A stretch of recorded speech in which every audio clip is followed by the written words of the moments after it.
review. Welcome to the Basement Movie Room. It has been a little while.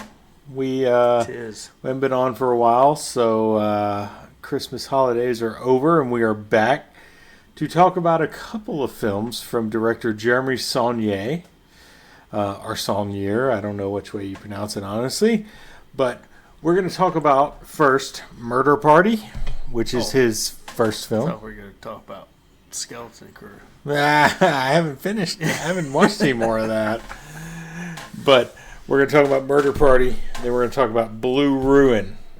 I thought we were going to talk about Skeleton Crew and then Silo. House of the Dragon. House of Dragon, Silo. And Silo. Last of Us Man, preview. I got conned into this one. Yeah, you got conned in by watching the two movies we watched tonight.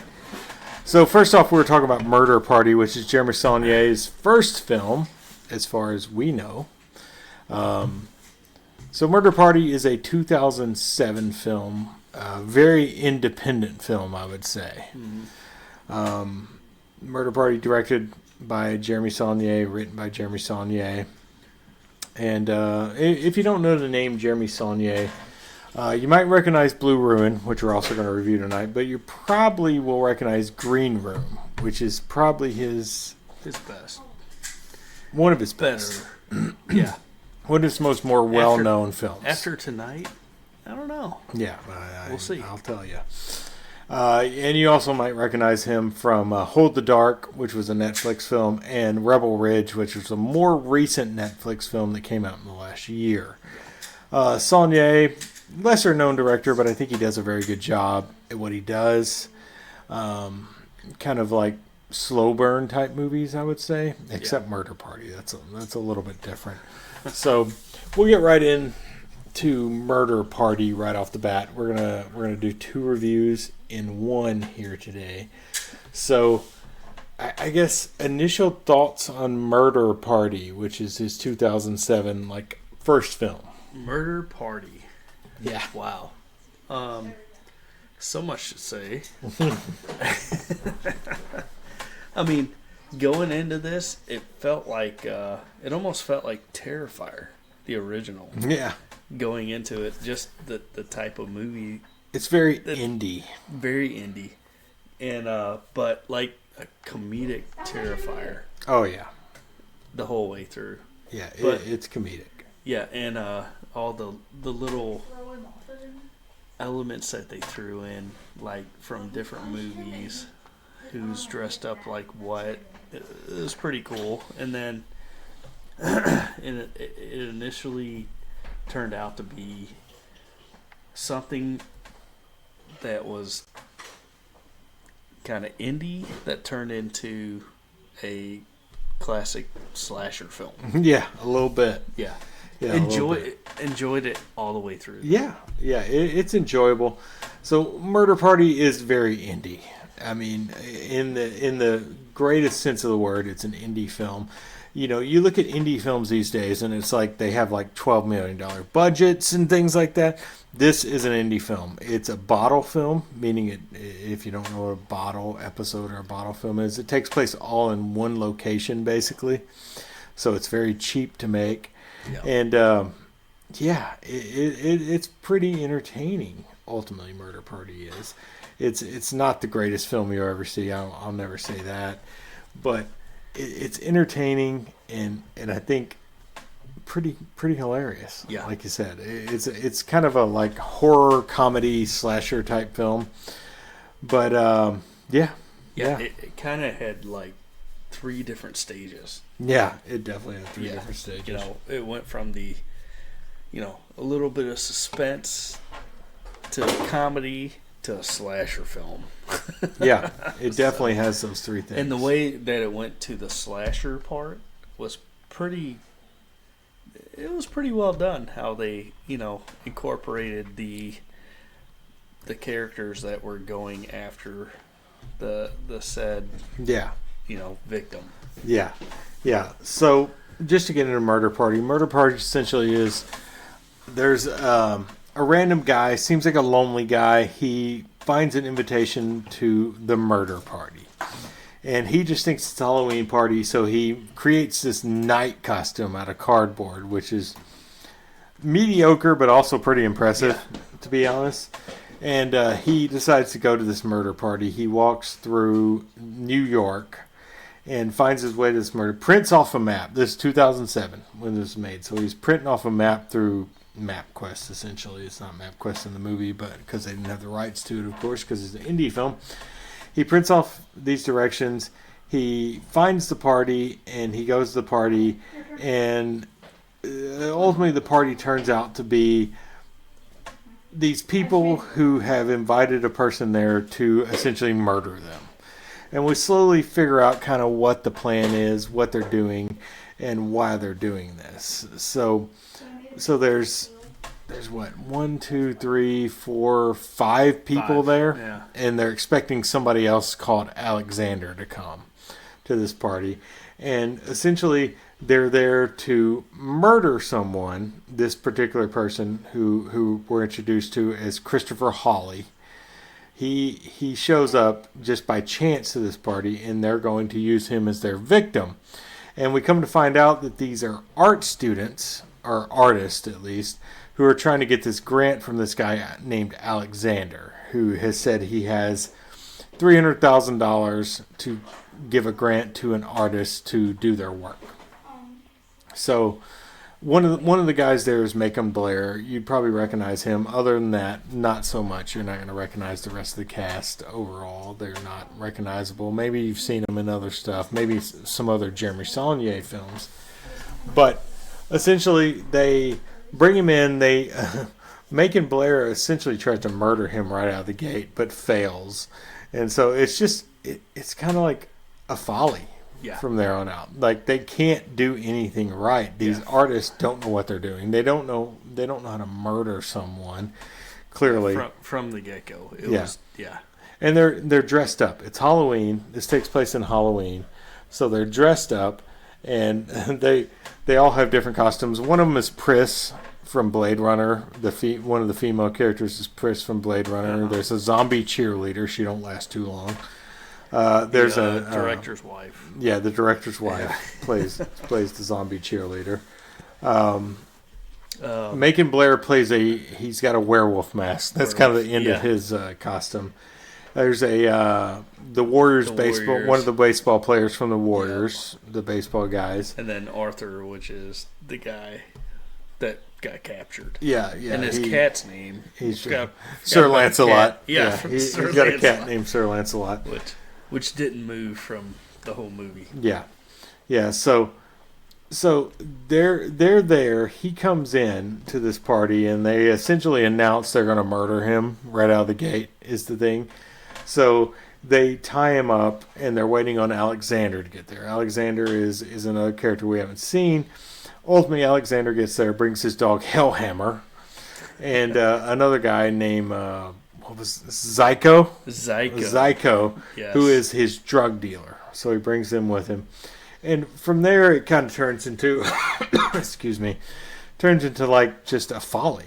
I mean, just mistake after mistake of these people planning to murder this guy for art purposes, because we come to find out they're all artists. Yeah.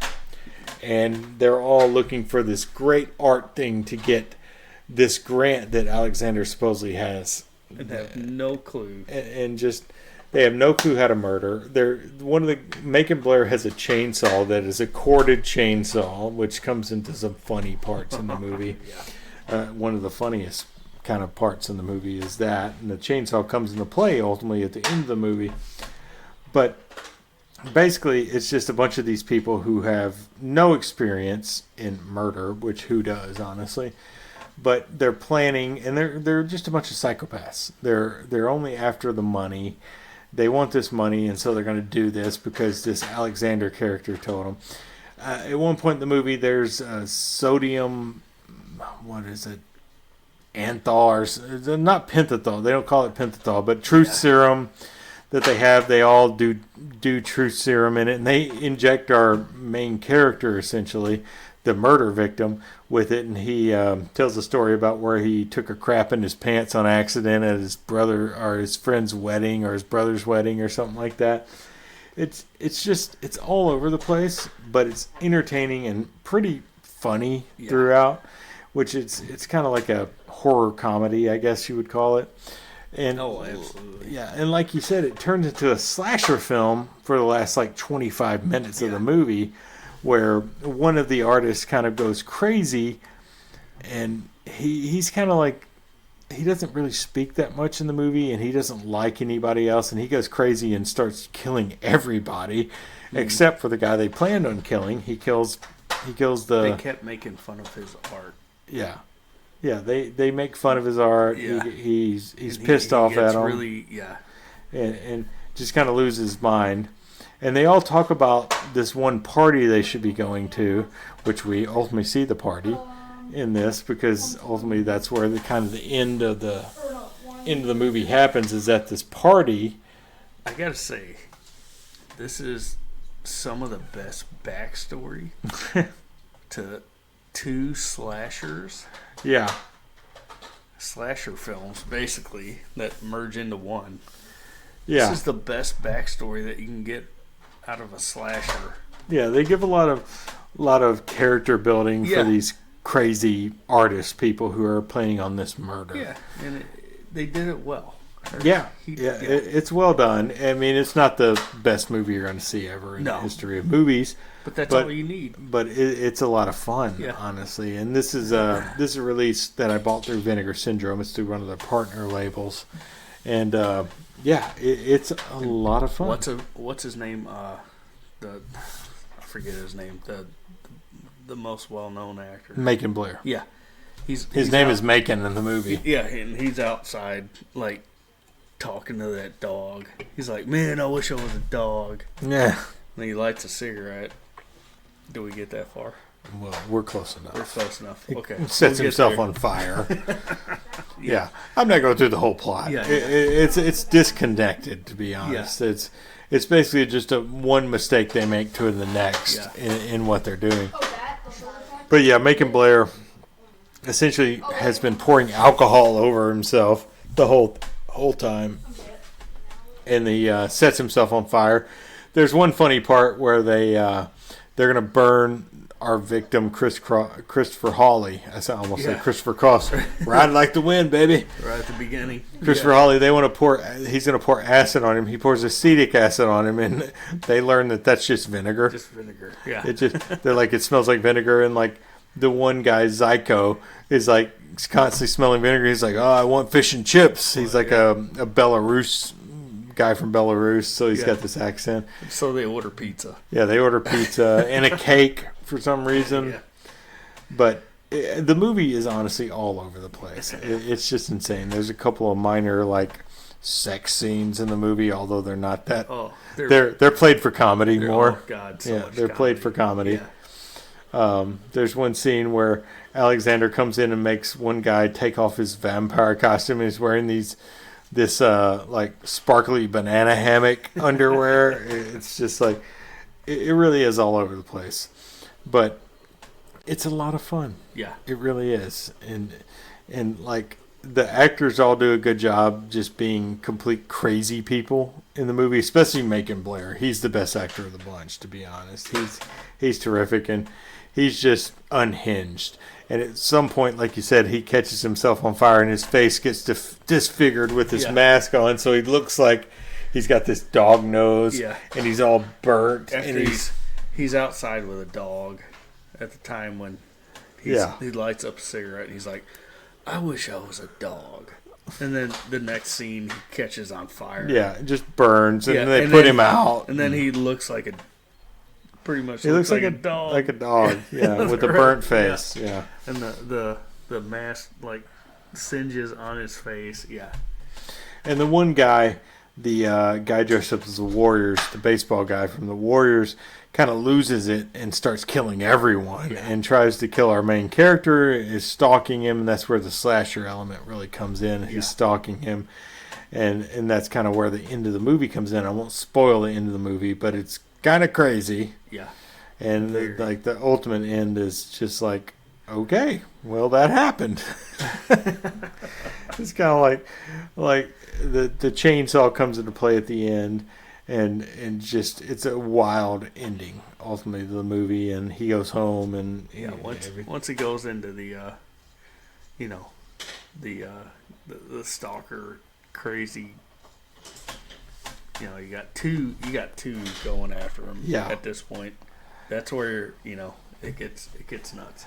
And then you have the most psychopath person in the movie, which is Christopher Hawley, who loves candy corn, and that's just psychopath. He's a psycho because nobody loves candy corn. He's just eating it. We'll leave it at that. Candy corn's amazing. It's not. 13-year-old son loves it. Yeah. So that's kind of Murder Party. I'm not going to spoil the complete ending or anything like that, but it's a lot of fun, and I think it's worth checking out. You could probably find it somewhere on some streaming service, but if not, Vinegar Syndrome has you covered with the Murder Party Blu-ray on there, which is what I bought and we watched it from. But yeah, it's kind of crazy, and it's Jeremy Saulnier. It's his first film, and that's why we kind of moved on and watched Blue Ruin afterwards, because I was like, this is completely different from Blue Ruin. Yeah, it's a very big change he makes from that movie to Blue Ruin. You can see he's matured as director in the 6 years between them. But in any case, Murder Party. What would you rate Murder Party?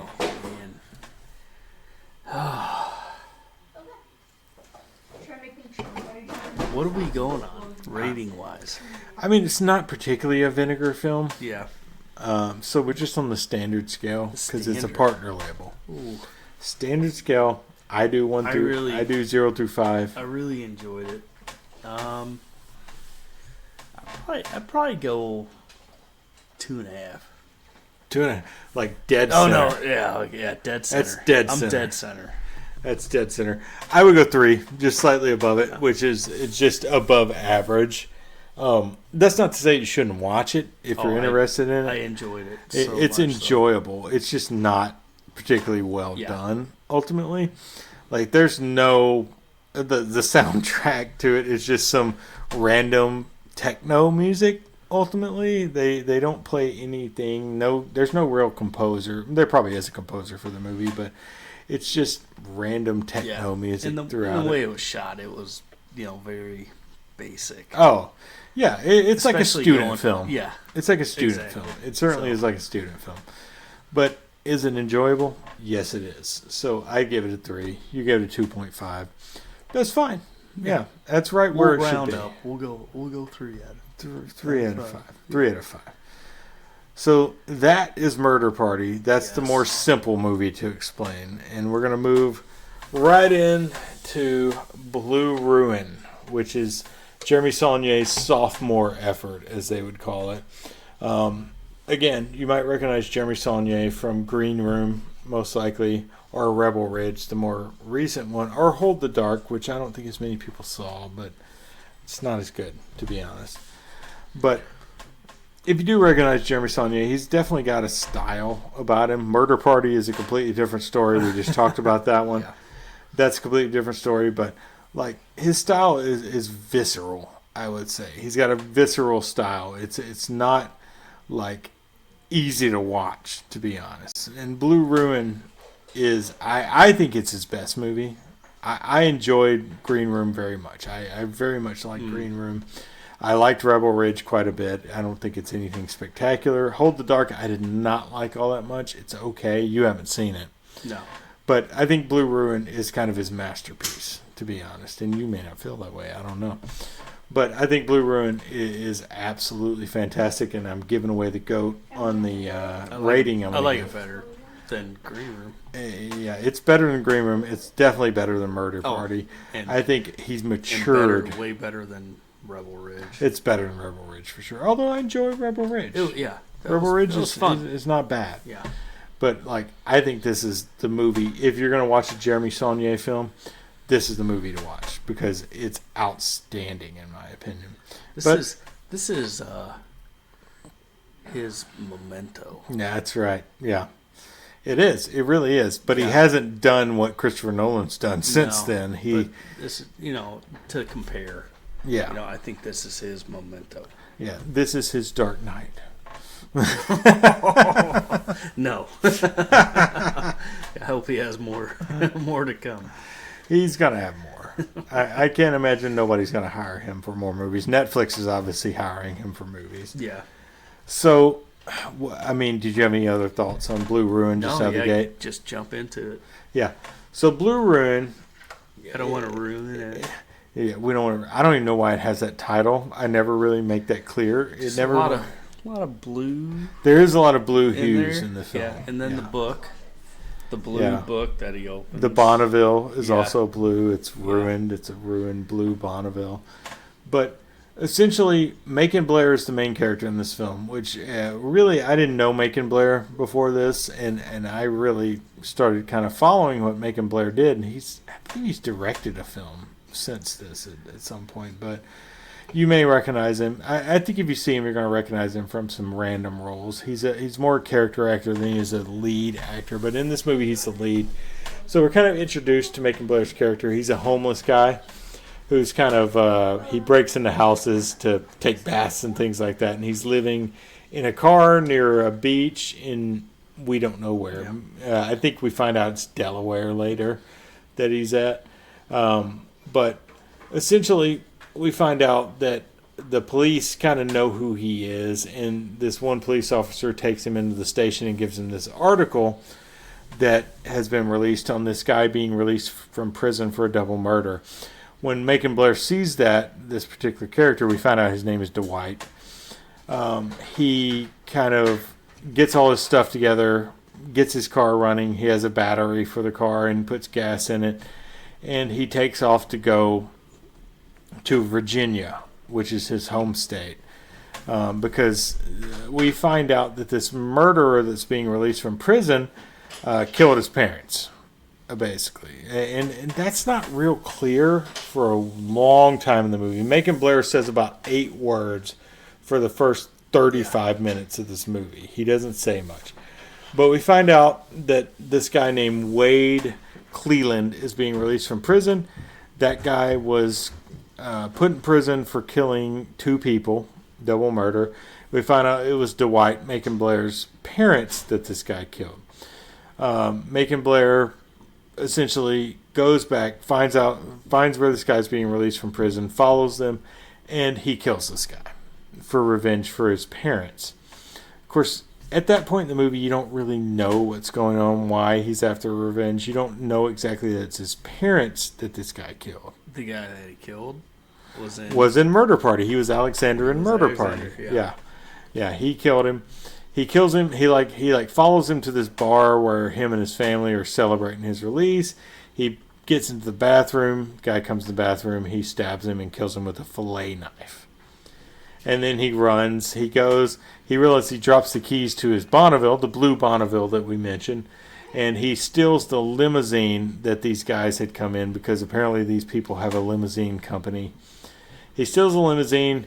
He gets to a point because he flattens the tire of the limousine before he takes it. Then he realizes he doesn't have his keys to his car, so he steals the limousine. And he figures out that there's a kid in the back of the limousine. He just abandons it and runs off on the side of the highway. And he goes to this house. It ends up being his sister's house, and that's where we kind of get some exposition.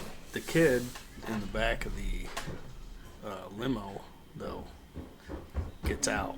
Yeah, he talks to him, and he's like, "Did you kill Wade?" And he's like, "Yes." And it's like, I don't think Wade did what you think. Yeah. So Macon Blair runs off. He ends up going to his sister's house, obviously the same parents, and he finds out that the police were never called for this murder that he did, and that the Cleland family, who is kind of seemingly like a backwoods redneck Virginia people that are kind of like off the grid, never called the police about Wade's death, and that they're going to seek revenge on Dwight and probably his sister, who has 2 kids as well. So Macon Blair goes to her house, tells her what happened.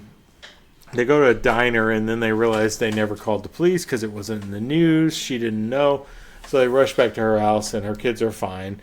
And Macon Blair asks them to leave town, which his sister does, and he kind of camps in the house waiting for them to come. they do come in his blue Bonneville. Mm-hmm. And he kind of fights them all. Like, one of them's got a crossbow, one of them's got a shotgun. He managed to sneak out of the house, grab the Bonneville, but they catch him. He hits one of them with the car. One of them shoots him with an arrow in the leg, and he manages to take one of them in the car into his trunk and run away at that point. He goes and finds an old high school buddy who is played by Buzz from Home Alone. We're pretty sure, at least. Yeah. It looks like him. Oh, yeah. Yeah, it has to be him. He needs a gun because he's got to take on this Cleland family at this point, because he knows they're never going to give up and they're never going to leave his sister alone. They're going to kill his sister and her kids if he doesn't end this, essentially. This kind of circle of revenge, you know. It's kind of like if you're seeking revenge, dig 2 graves. Yeah. Essentially. So he does take this one Cleland brother, find out his name is Teddy, in his trunk. He brings him out to his friend's property. He opens the trunk, and Teddy ends up telling him that, you know, Wade just did the time for this murders, that the father of the clan, the Cleland clan, actually murdered, but he died of cancer like years ago at this point while Wade was in prison. And Teddy was like, I would have taken the thing, but I couldn't have made it in prison, and blah, blah, blah. Ultimately, Teddy tells him he's going to call his family and tell him, you know, to end this, basically, but Teddy betrays him, and Macon Blair's friend, Dwight's friend, ends up killing Teddy because he's a friend, you know. It's one of those friends that would help you hide a body, obviously. Yeah. So showed him how to shoot. Yeah, showed him how to shoot, gave him a gun, all that good stuff. And so Macon Blair has to end this to save his sister. So he goes to the Cleveland residence and camps out, essentially. Nobody's there. He camps out waiting on them to return. There's only a few of them left, including the kid he ran into earlier. But come to find out, when Teddy was kind of confessing things before he was dead, it's essentially that Dwight's father and the matriarch of the Cleveland family were having an affair. And when ultimately the final showdown comes, and spoilers, obviously, I've been spoiling it already. Just get in there. Dwight understands that the youngest Cleland brother is actually his father's son. It's his half brother.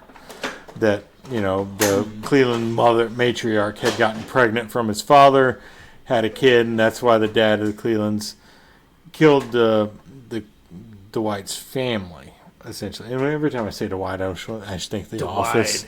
Dwight Schrute. Dwight. Yeah. So ultimately it ends in kind of like Dwight killing all the Clelands except for his half brother, and them killing Dwight, essentially. The one that doesn't want violence. Yeah. Because he basically runs off. He has the shotgun in hand. He kills him. He kills him. He really kills He throws Dwight. the shotgun down and takes off. Yeah. So he gets a bit of a truth bomb that he is his half brother, and that his father was Dwight's father. Yeah. He hears all that, and Dwight ends the rest of the family, and he leaves. Yeah. Like the half brother leaves, and we don't know what really happens to him because he's the logical one. Yeah. Yeah, he's the only one that. I'm sure Buzz took him out. Yeah, probably. Buzz took him out. He's like, you just ended it all. You killed my friend. But yeah, so Blue Ruin. Blue Ruin. It's the car. Yeah, it has to be the car. Yeah. I mean, it's a blue Bonneville with bullet holes, and it's just ruined. Yeah. It has to be the car, is what it is. There's no way it's not the car. But if it's not, you have the blue photo book, like you referenced earlier, that he looks through for the Clelands. Yeah. The Clelands. And there's also some shots that are very much blue lighted. Yeah, they're blue tinted. But yeah, I watched Blue Ruin just the first time seeing it. I had seen it before, and I watched it years ago, and excellent. I thought it was just absolutely fantastic. It made me want to see everything Jeremy Saulnier does, basically. I'd take this over Green Room. For sure. Green Room's very good, but this I think is better. Green Room, Patrick Stewart, as a racist is maybe the greatest on-screen presence of all time. Yeah, that's pretty odd, though. I like seeing Sir Patrick Stewart as a race, and I was trying to do Michael Caine right there, and it came out more like fucking half Sean Connery and half just a British accent. I don't even know. Sir Patrick Stewart. It's more Patrick Stewart's accent, to be honest. Yeah, it's more Patrick Stewart. Make it so. Oh. I hate Star Trek. Raise my hand. I hate Star Trek. Boom. If you don't like it, Star Wars. Unsubscribe. Star Wars. I saw all the Star Trek movies, and I think they all fucking suck. No, I'm kidding. No, I enjoy Star Trek, but I've never watched a single episode of Star Trek Next Generation. He doesn't. Or the original series, or any Star Trek. I take that back. I watched one episode of Voyager. I'm sorry. I'm sorry. I'm sorry, Star Wars. Wrathicon is the best ever. Wrathicon is really good. Yeah. It's like the Empire of the Star Trek series, and nothing gets better from that. Wrathicon is no Blue Ruin, though. No, it's no Blue Ruin, because Wrathicon is like a 4-star movie. Yeah. And you know what Blue Ruin is? Ruin is? It's a fucking 5-star movie for me. Oh, yeah! Suck it. I just rated it, and I didn't even say do a rating. What is your rating?